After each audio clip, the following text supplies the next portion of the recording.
एक लड़की होती है दोस्तों, उसका पति उसे खर्चा पानी भी नहीं देता है और उसको दारू पीकर मारता है और पीटता है और उसको तलाक देने के लिए कहता है, उसे छोड़ने के लिए कहता है कि मुझे तुम्हें नहीं रखना है, तुम अपने घर चली जाओ, तुम्हारा रास्ता अलग और हमारा रास्ता अलग। जैसे ही यह बात वह उस लड़की को बोलता है उसका पति। चलिए दोस्तों, मेरा नाम है मोनिका।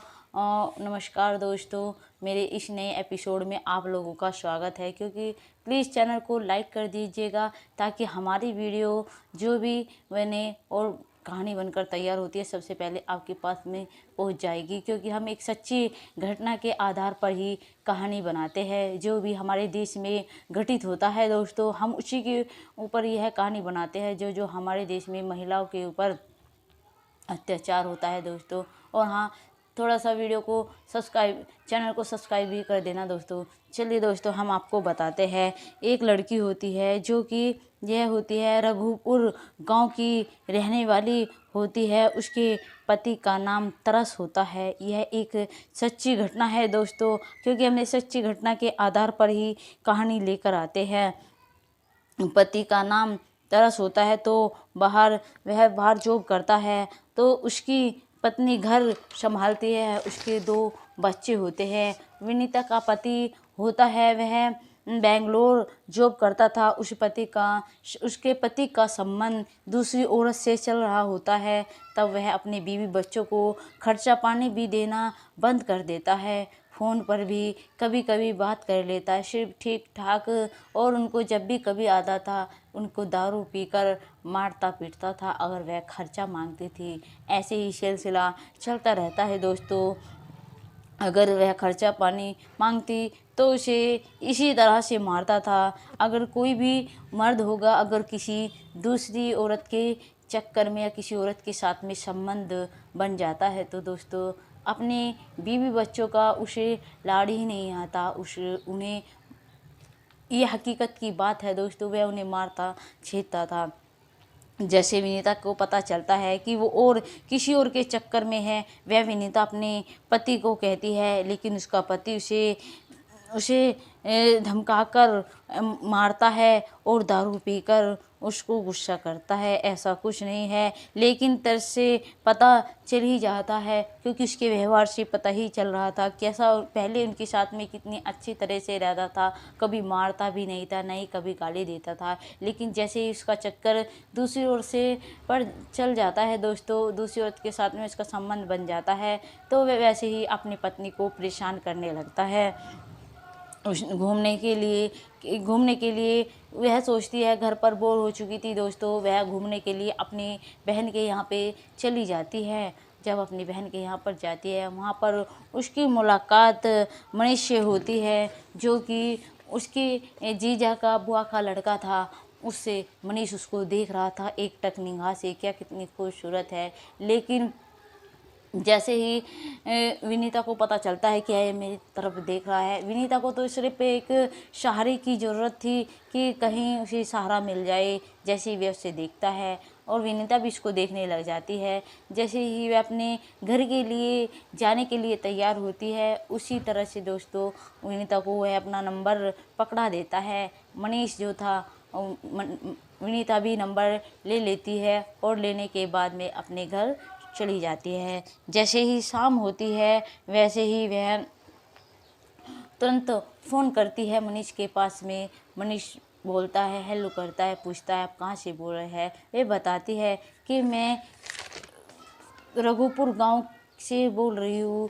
वह कहता है, बताइए आप कैसे हो, मुझे आपसे प्यार हो गया है, पहली ही नज़र का पहला प्यार आपसे हो गया है। वह विनीता को तो सिर्फ इशारे की ज़रूरत थी। विनीता कहती है ठीक है, हमें भी आपसे प्यार हो गया है। वह धीरे धीरे फ़ोन पर बात करने लगते हैं। धीरे धीरे दोनों की मुलाकात बढ़ने लगती है। उसके बाद में दोस्तों क्या होता है, वह एक दिन विनीता से मिलने के लिए उसके घर आ जाता है। जैसे ही घर आता है दोनों में नज़दीकियाँ बढ़ जाती है। दोनों मतलब घूमने जाने लगते हैं, वैसे कहीं कहीं घूमने जाने लगते हैं, क्योंकि वह पैसे वाला था। मनीष जो कि मनीष के पिता थे, उसकी गवर्नमेंट जॉब थी, अच्छी खासी ज़मीन भी थी और भरपूर पैसा तो था ही, इसलिए फुल पैसा उड़ाता है। वह भी उसके चक्कर में आके फंस जाती है और कहता है कि मैं तुमसे शादी करूँगा, मैं तुमसे प्यार करता हूँ। जैसे ही बात बनती है वैसे ही मैं अपने माता पिता से बात कर कर तुमसे शादी कर लूँगा। विनीता सोचती है, क्योंकि वह एक पति पत्नी की तरह ही रह रहे थे, इस तरह ही वह उसे रख रहा था जैसे अपनी पत्नी हो, वह भी उसे अपने पति ही समझ रही थी। दोनों को ऐसे ऐसे ही मुलाकात होती रही, ऐसे ही मिलते रहे, घूमने जाते रहे। लेकिन कुछ दिन बाद जब ज़्यादा मिलना जुलना हो गया, उसके घर आना जाना हो गया, वैसे ही वह फ़ोन करते हैं गांव वाले और तरस को बताते हैं कि तुम्हारी पत्नी तुम्हारे घर कोई ज़्यादा आना जाना लगा है एक लड़के का, और तुम्हारी पत्नी भी उसके साथ में घूमने के लिए जाती है। जैसे ही तरस सुनता है, तरस को बहुत ज़्यादा गुस्सा आता है, क्योंकि कुछ ही पल सोचता है हाँ तब भी मैं विनीता के पास में फ़ोन करता हूँ, तभी विनीता का नंबर बिजी आता है। कभी कहती है कि माँ से बात कर रही हो, कभी कहती है अपनी बहन से बात कर रही हूँ, इस तरह ही बात टाल देती है। वह कभी मुझसे बात नहीं करती, इसलिए उसे इंजीनियर को बोलता है कि मुझे घर जाना है। इंजीनियर कहते हैं कि रुक जाओ 2-4 दिन, तुम्हारा पेमेंट मिल जाएगा। वह 2-4 दिन रुक जाता है। जैसे ही उसको पेमेंट मिलता है वैसे ही वह रात में ही ट्रेन पकड़ लेता है। ट्रेन पकड़कर रात में ही अपने घर आ जाता है। जैसे ही वह देखता है विनीता जो थी वीडियो कॉल बात कर रही थी अपने बॉयफ्रेंड मनीष से। वह देखकर चौंक जाता है, उसे बहुत ज़्यादा गुस्सा आता है। उसे पहले तो पीटता है और उसके बाद में वह कहता है तुम यहाँ से चली जाओ, मुझे तुम्हें नहीं रखना है। लेकिन जो विनीता होती है वह कहती है मैं कौन सा तुम्हारे रहने वाली हूँ, मैं भी यहाँ से चली जाऊँगी, क्योंकि मनीष से मैं शादी करूँगी। वो मुझसे प्यार करता है और सच्चा प्यार करता है, वो मुझे बहुत खुश रखता है। वह उसके बलबूते पर बात जैसे ही वह मनीष को फ़ोन करती है तो मनीष जब यह बात सुनता है और कहता है कि मुझे तुमसे शादी नहीं करनी है, तुम जैसी औरत से शादी कौन न करना चाहेगा, जो अपने पति की नहीं हुई, अपने बच्चे की नहीं हुई, तो वह मेरी कैसे हो सकती है। उसके बाद में जब वह उसे मना कर देता है तो वह रोती है, रो रो कर अपना बुरा हाल बनाती है। फिर वह मनीष से मिलने के लिए जाती है, जहाँ पर वह किराए पर लेकर एक रूम पर रहता था, क्योंकि वह पार्ट टाइम जॉब भी करता था और पढ़ भी रहा था। उसके बाद में दोस्तों क्या होता है, जैसे ही वह मनीष के पास पहुंचती है, मनीष उसकी एक वीडियो बना लेता है अपनी सेफ्टी के लिए, ताकि अगर यह मर जाती है या कुछ कर लेती है ताकि मैं ना फंसूं। इसलिए वह उससे एक वीडियो बना लेता है और उसको कुछ पैसे दे देता है, खाना खिलाकर कुछ पैसे देकर उसको भेज देता है कि तुम मेरी तरफ से कहीं जाओ, आइंदा मुझसे बात करने की या मुझसे मिलने की कभी कोशिश भी मत करना। इसलिए उसे कोई रास्ता नहीं दिखाई दे रहा था। वह सोच रही थी अब कहाँ जाऊँ, अब क्या करूँ, क्योंकि तरस ने भी मुझे निकाल दिया है और मनीष ने भी, जो उसका बॉयफ्रेंड था, उसने भी उसको मना कर दी है। विनीता जो होती है रास्ते में जहर ले लेती है और उस जहर को खा लेती है। लेकिन विनीता जो होती है, क्योंकि वह जहर कोई हाई जहर नहीं था, क्योंकि सल्फाज की गोली नहीं थी, वह सिर्फ चूहे का चालान था, उसको खा तो लेती है। लेकिन उसे खाकर तुरंत ही डॉक्टर के आसपास के लोग होते हैं, जैसे ही चक्कर खा के गिरती है उसको डॉक्टर के ले जाते हैं और उसे वहाँ ले जाते हैं। वे सरकारी अस्पताल में भी अच्छा इलाज हो जाता है दोस्तों, लेकिन वह वहाँ पर बच जाती है, वो ठीक ठाक। उसके बाद में वह अपने घर आती है। तरस कहता है यहाँ से निकल जाओ, तुम दोबारा कभी यहाँ पर मत आना। लेकिन वह कहती है मेरे साथ पुलिस स्टेशन चलो, मैं रिपोर्ट कराऊंगी मनीष की, क्योंकि तुम तो मुझे छोड़ ही रहे हो।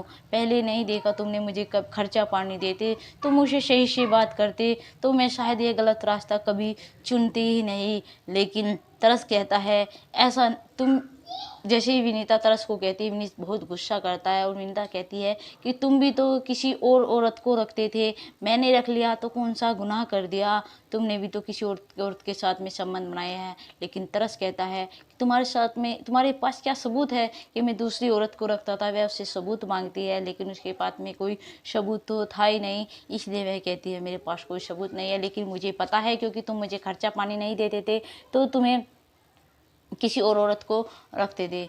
जैसे ही वह दोनों पुलिस स्टेशन पहुंच जाते हैं, पुलिस स्टेशन में जाकर विनीता रिपोर्ट कराती है कि मनीष जो नाम का लड़का है, उसने मेरे साथ में ऐसे ऐसे किया है और ऐसे ऐसे में हमारे संबंध बने हैं, लेकिन अब वह मुकर रहा है। जो मेरा पति है ये उस पास में खड़ा होता है, यह मेरा पति है, यह मुझे मना कर रहा है रखने के लिए, यह भी मुझे घर से बाहर निकाल रहा है, और जो मेरा बॉयफ्रेंड है वह भी मुझसे शादी करने के लिए मना कर रहा है।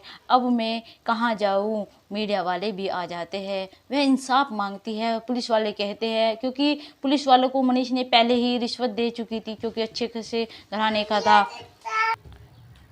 पुलिस वाले कहते हैं जो उसे बुला के लाओ, मनीष को ढूंढ कर लाओ, तब हमारी तुम्हारी कार्रवाई शुरू करेंगे। क्योंकि मनीष ने पहले ही रिश्वत दे चुकी थी, इसलिए वह कोई कार्रवाई, कोई एक्शन नहीं उठाते हैं। वे पुलिस वाले चुपचाप बैठ जाते हैं। उल्टा विनीता को ही कहते हैं तुम ढूंढ कर लाओ तो हम कार्रवाई शुरू करेंगे, नहीं तो नहीं।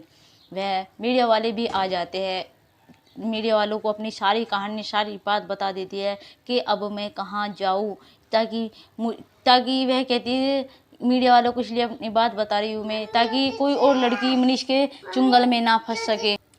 क्योंकि हमारे जो पति है वे भी हमें छोड़ रहे हैं, और जो हमारा बॉयफ्रेंड है वह भी हमसे शादी करने के लिए मना कर रहा है। क्योंकि अब हमें नहीं पता है कि मनीष कहाँ है, वे कहीं भाग गया है। लेकिन उसके पिता ने बात की थी, वह भी हमको गाली गलौज कर रहे हैं कि तू तो ऐसी है, तू तो वैसी है। इसलिए अब हम कहाँ जाए, किस घर जाए, किसका दरवाज़ा खटखटाए। दोस्तों कमेंट में हमें जरूर विनीता के साथ में अच्छा हुआ या फिर गलत हुआ, या फिर विनीता के पति ने ऐसा किया और विनीता ने ऐसा कदम उठाया, ज़रूर दोस्तों हमें कमेंट में ज़रूर बताइएगा कि विनीता सही थी या फिर गलत थी। थैंक यू दोस्तों, जय हिंद, जय भारत।